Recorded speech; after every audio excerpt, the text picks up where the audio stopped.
आंटीची झवाझवी तिच्या नवऱ्यासमोर। हॅलो मित्रांनो, माझे नाव मोंटी आहे आणि मी 32 वर्षाचा आहे। मी मुंबईचा आहे आणि मी एक कंपनीत नोकरी करतो। माझी उंची 6 फूट आहे। आता मी तुम्हाला माझी एकदम खरी गोष्ट सांगायला जात आहे। मी माझ्या आई वडिलांबरोबर मुंबईला राहतो आणि एका कंपनीत नोकरी करतो। माझी ऑफिसची वेळ सकाळी 11 वाजता आहे आणि शनिवार व रविवार मला सुट्टी असते। मी रोज सकाळी 7 वाजता उठतो आणि फ्रेश होऊन घराजवळ असलेल्या गार्डन मध्ये फिरायला जातो। तिकडे खूप लोक येतात, पण जास्त करून मोठ्या वयाचे लोक येतात। आता माझी त्या लोकांबरोबर हाय हॅलो पर्यंत ओळख झाली होती। तिथे त्याच वेळी एक अंकल येत होते आणि ते रोज मला स्माइल करून हॅलो बोलत होते आणि माझी त्यांच्या बरोबर हळूहळू मैत्री होऊ लागली। त्यांनी त्याचे नाव सुरेंद्र सांगितले। त्यांचे वय 46 आहे आणि ते गुजराती होते। आता आम्ही बरोबर जॉगिंग करू लागलो आणि मग पर्सनल पण बोलू लागलो।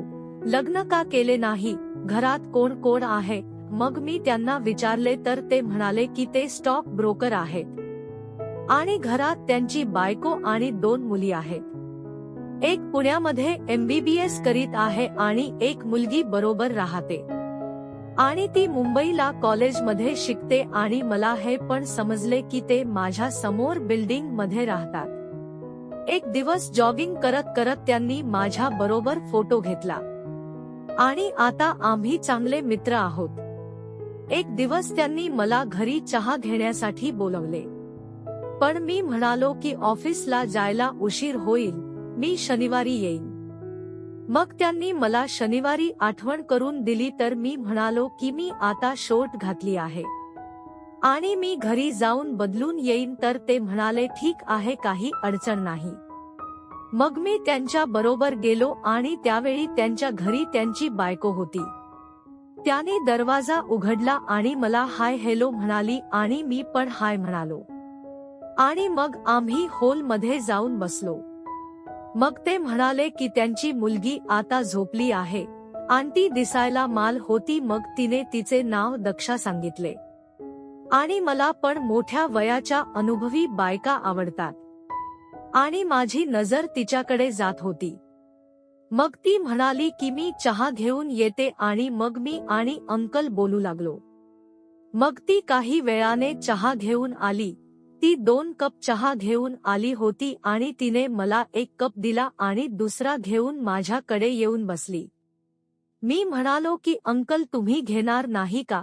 तर ते म्हणाले की मी चहा पीत नाही आणि मी अंघोळ करून येतो, तुम्ही चहा प्या। आता आंटी माझ्या जवळ बसली होती आणि माझ्या बरोबर इकड तिकडचे बोलत होती। आता माझी नजर परत तिच्या छातीकडे जात होती, कारण मला बायकांची छाती पाहणे खूप आवडते। मग काही वेळाने अंकल अंघोळ करून बाहेर आले आणि मग मी म्हणालो की मी आता जातो। तेव्हा आंटी म्हणाली की आमच्याकडे अधून मधून येत जा। मग मी ओके म्हणून तिथून निघून गेलो। मग एक दिवस अंकल जॉगिंग करत करत म्हणले की चल शनिवारी मूव्ही पाहायला जाऊ। तर मी पण हो म्हणालो, कारण मी फ्री होतो। मग त्यांनी मला 3 वाजता बिल्डिंगच्या खाली भेटायला बोलवले आणि मला म्हणाले की माझ्या कार मध्ये जाऊ। मग मी शनिवारी त्यांना कॉल केला आणि मला ते म्हणाले की खाली ये, मी तयार आहे। मग मी खाली गेलो आणि एवढ्यात ते पण आले। मग मी कारचा पुढचा दरवाजा उघडून बसणार होतो, तर ते म्हणाले की मागे बस, दक्षाला पण कंपनी मिळेल। मग मी मागे पाहिले तर त्यांची बायको होती आणि मी पण मागे जाऊन बसलो आणि मी विचारले की आपण दोघेच जाणार होतो ना? तर अंकल म्हणाले की ही बोर होत होती म्हणून ती पण आली आहे। मी म्हणालो की चांगले केले। तिने कुर्ती आणि जीन्स घातली होती आणि तिचे बॉल मोठे मोठे दिसत होते। आता अंकल गाडी चालवत होते आणि आम्ही दोघे मागे बसून बोलत होतो। मी पाहिले की तिची नजर पुन्हा पुन्हा माझ्या जीन्स वर जात होती, जिथे सोट्या असतो। आता हे पाहून माझा सोट्या पण टाईट होऊ लागला होता आणि वरून दिसू लागला होता। मग आम्ही मूव्ही पाहायला बसू लागलो. तर आंटी एका सीट वर बसली आणि मी एक सीट सोडून बसू लागलो. तर अंकल म्हणाले की तू तिच्या शेजारी बस. तर मी तिच्या शेजारी बसलो आणि अंकल माझ्या जवळ बसले. जेव्हा मूव्ही मध्ये काही कॉमेडी सीन येत होता तेव्हा ती हसत हसत तिचा हात माझ्या मांडीवर मारत होती. आता मला ते पण चांगले वाटत होते आणि माझा सोट्या पण ताठू लागला होता. मग एक कॉमेडी सीन आला आणि तिने तिचा हात माझ्या मांडीवर मारला आणि परत बाजूला केला नाही आणि मी पण काही बोललो नाही. आणि मग हळूहळू ती तिचा हात सरकवत माझ्या सोट्यावर घेऊन आली. मला वाटले की हे नकळत झाले आहे. मग काही वेळाने तिने हळूच माझा सोट्या दाबला आणि मी समजले की आणि मी लगेच अंकलकडे पाहिले आणि ते मूव्ही पाहत होते. मग मी आंटीकडे पाहिले आणि तिने मला स्माइल दिली. मग ती मला चिटकून बसली. मला तिचे बॉल स्पर्श करीत होते आणि मी पण तिचे बॉल हळूहळू दाबू लागलो. मग मूव्ही संपली आणि आम्ही घरी आलो. मग पुढच्या शुक्रवारी अंकल म्हणाले की आपण तिघे मूव्ही पाहायला जाऊ. तर मी खूप खुश झालो. पण शनिवारी सकाळी अचानक अंकल म्हणाले की मला एक जरुरी काम आले आहे आणि मी येऊ शकत नाही. तर तुम्ही दोघे जाऊन या. मग मी खाली गेलो तर आंटी पण कार घेऊन खाली आली आणि मी बसलो. मग ती माझ्याकडे पाहून हसली आणि म्हणाली मूव्ही राहू दे आणि आपण हायवेला फिरायला जाऊ. आणि आम्ही निघालो. मग काही वेळाने आम्ही हायवेवर आलो आणि त्यांनी तिचा एक हात सरळ माझ्या सोट्यावर ठेवला आणि मला म्हणाली की तुझा खूप मोठा आहे. आणि मी हसलो. मग काही वेळाने आम्ही मुंबई पासून थोडे बाहेर आलो आणि ती मला म्हणाली की मला दाखव तरी. तर मी माझी पॅन्टची चेन उघडली आणि माझा सोट्या बाहेर काढला. तर ती म्हणाली वाह तुझा सोट्या तर खूप मस्त आहे. आणि ती एका हाताने माझा सोट्या पकडून गाडी चालवू लागली. मग आम्ही मुंबई पासून खूप दूर आलो आणि तिने एक लहान रस्त्यावर गाडी लावली आणि बाजूला थांबवली आणि मला म्हणाली की तू पहा आणि कोणी येत असेल तर मला सांग. आणि तिने वाकून माझा सोट्या तिच्या तोंडात घेतला आणि जोर जोराने चोकू लागली. आता मला खूप मजा येत होती.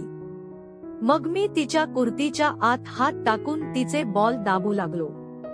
मग मी तिला म्हणालो की असे चोकत राहशील तर माझे पाणी निघून जाईल. ती म्हणाली जेव्हा निघणार असेल तेव्हा मला सांग. मग काही वेळाने माझे निघणार होते आणि मी तिचे डोके पकडून बाजूला केले आणि ती माझा सोट्या जोर जोराने हलवू लागली आणि माझे पाणी निघाले. माझे पाणी पाहून ती म्हणाली इतके पाणी. मग मी स्वच्छ केले आणि मग आम्ही हायवे वर येऊन एका हॉटेलमध्ये जेवण केले आणि मग आम्ही मुंबईला निघालो. मग परती येताना तिने माझा हात तिच्या कुर्तीमध्ये टाकायला सांगितले आणि म्हणाली की याला दाब आणि मी पण दाबू लागलो. मग आम्ही घरी पोचलो. मग तिने मला गाडीतून बाहेर सोडले. मग दुसऱ्या दिवशी अंकल जॉगिंग करताना भेटले आणि आम्ही जॉगिंग करू लागलो. मग काही वेळाने अंकल म्हणाले की चल आपण बसू आणि आम्ही बसलो. तेव्हा अंकल म्हणाले की दक्षाची मजा कशी होती. मी तर एकदम हैराण झालो आणि मी म्हणालो काय कुठे मला काही समजले नाही अंकल. तर ते म्हणाले की तू चिंता करू नको मला सर्व माहिती आहे. तिने मला सर्व सांगितले आणि मीच तुम्हाला दोघांना एकटे पाठवले होते. मग मी गपचूप बसलो आणि मी काही बोलत नव्हतो.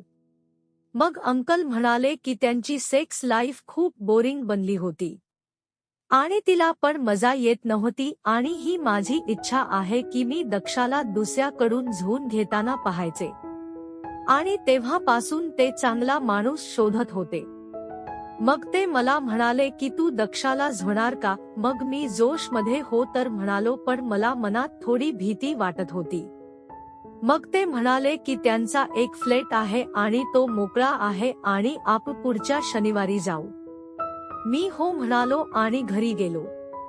मग मला अंकल म्हणाले की दुपारी 2 वाजता तयार राहा. मी ओके म्हणालो आणि मग घरी आलो. मला 2 वाजता अंकलचा फोन आला की ते खाली आले आहेत आणि मी पण खाली गेलो आणि मी कार मध्ये आंटी जवळ जाऊन बसलो. तिने साडी घातली होती आणि ती मस्त दिसत होती. ती मला चिटकून बसली. मग अंकलने मागे पाहिले आणि स्माईल दिली. मग आम्ही त्यांच्या घरात आलो आणि मी सोफ्यावर बसलो आणि आंटी सरळ माझ्या मांडीवर येऊन बसली आणि मला लिप किस करू लागली, पण मला अंकल पाहून थोडी लाज वाटत होती. मग अंकल म्हणले की लाजू नकोस, बिनधास्त कर, आणि असे बोलून अंकलने त्यांचे सर्व कपडे काढून टाकले आणि म्हणाले की आता झव माझ्या दक्षाला. मग मला हिम्मत आली आणि मी तिचे बोल दाबू लागलो आणि मी तिची साडी बाजूला करून तिचे ब्लाऊजचे बटन उघडले आणि तिने तिची ब्रा वर केली आणि बॉल बाहेर काढले आणि म्हणाली की जोराने चोक याला. मग मी त्यांचा एक बॉल चोकत होतो आणि दुसरा दाबत होतो. मला खूप मजा येत होती. मग मी आंटीची साडी काढली आणि मग तिचा पेटिकोट पण बाजूला केला आणि माझा एक हात पकडून मला म्हणाली की याला घास, तर मी माझा सोट्या घासू लागलो. काही वेळ तिचे सौंदर्य पाहून मी माझे तोंड छकुलीला लावले. तिच्या छकुलीच्या पाण्याचा स्वाद खारट होता. तिच्या छकुलीवर तोंड लावताच मला नशा चढू लागली. मी तर डोळे बंद करून तिला चोकतच राहिलो.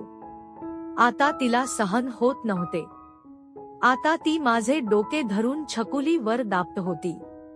तिने मला सांगितले की मला काहीतरी होते आहे आणि ती कडक होऊ लागली आणि तिने एक मोठी पिचकारी माझ्या तोंडावर सोडली.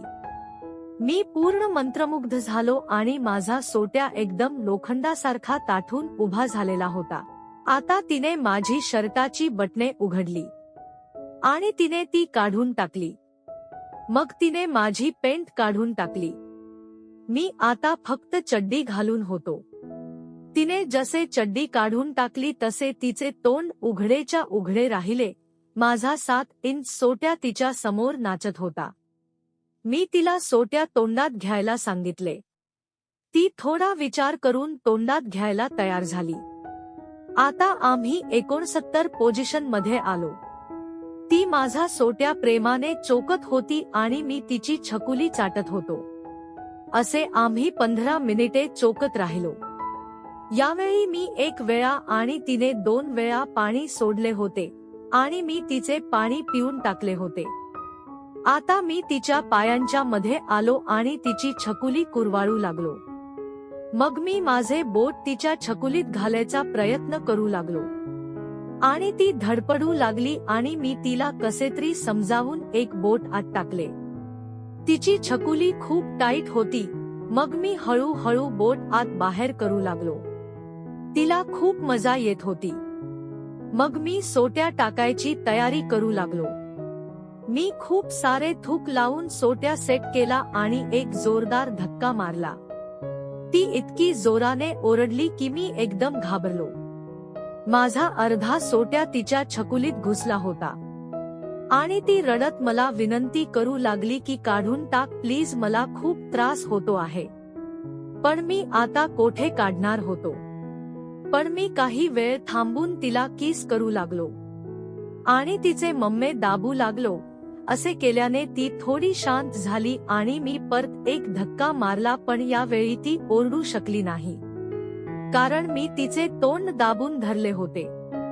आता मी सोट्या आत बाहेर करायला सुरुवात केली. त्यामुळे तिला हळूहळू मजा येऊ लागली आणि ती मला साथ देऊ लागली. अंदाजे 10 मिनिट ठोकल्यावर तिने पाणी सोडले. पण मला अजून वेळ होता आणि मी जोर जोराने ठोके मारायला सुरुवात केली. ती आनंदाने ठोक मला ठोक प्लीज आणि जोराने ठोक मला उम्म ओझ येस्तस फक मी फक हार्ड येस्तस ओझ उम्म झ मला झ जोरात असे म्हणू लागली. मग अंकलने माझा सोट्या पकडला आणि आंटीच्या छकुलीवर ठेवला आणि मी धक्का देऊन माझा सोट्या आत ढकलला. मग मी तिचे बॉल पकडून शॉट मारायला सुरुवात केली आणि आंटीने पाणी सोडले आणि ढिली पडली. पण मी अजून दूर होतो आणि मी शॉट मारत तिला किस करीत राहिलो आणि तिचे बॉल घासत राहिलो. मग मी उठलो आणि तिला घोडी बनायला सांगितले आणि ती लगेच बनली। आणि मग मी मागून तिच्या छकुलीत माझा सोट्या टाकला आणि ती मला साथ देऊ लागली। ती एक हाताने अंकलचा सोट्या हलवत होती। मग काही वेळाने अंकलचे पाणी निघाले आणि ते ढिले होऊन झोपले। मग काही वेळाने मी पण माझे पाणी सोडले आणि तिच्या छकुलीत टाकले आणि आंटीने पण माझ्या बरोबर पाणी सोडले। मग ती म्हणाली की मजा आली आणि तिने माझ्या सोट्याला किस केली। मग मी काही वेळ बसलो आणि माझे कपडे घालून घरी आलो। त्यानंतर आम्ही प्रत्येक शनिवारी अंकल समोर झवाझवी करतो। कथा कशी वाटली ते कमेंट्समध्ये कळवा आणि व्हिडिओला लाईक करा। अशाच नवनवीन कथांचा आनंद घेण्यासाठी व्हिडिओला लाईक करा आणि रात्रीच्या चावट कथा या चॅनेलला सबस्क्राईब करा आणि बेल आयकॉनला क्लिक करा। त्यामुळे तुम्हाला नवनवीन कथा सर्वात आधी पाहता येतील। धन्यवाद।